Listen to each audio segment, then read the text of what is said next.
Hi guys, welcome back to my channel. Today I'm going to show you the halation effect and how you can edit a cinematic in a CapCut, a video editor. So all you have to do right now, open your projects in a CapCut and go to the video effects here. So go to the lens.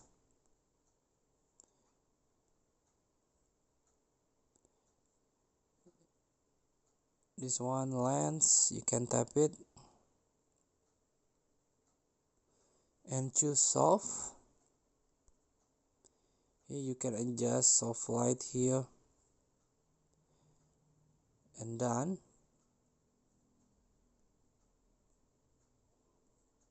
Here you can adjust the whole video,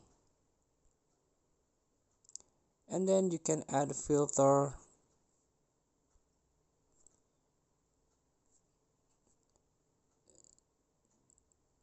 here by typing a filter and use clear 2 here.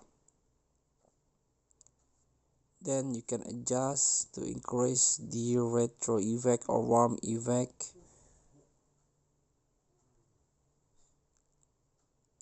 So it feel like vignette or retro effect. So there is a video effect soft and also filter here.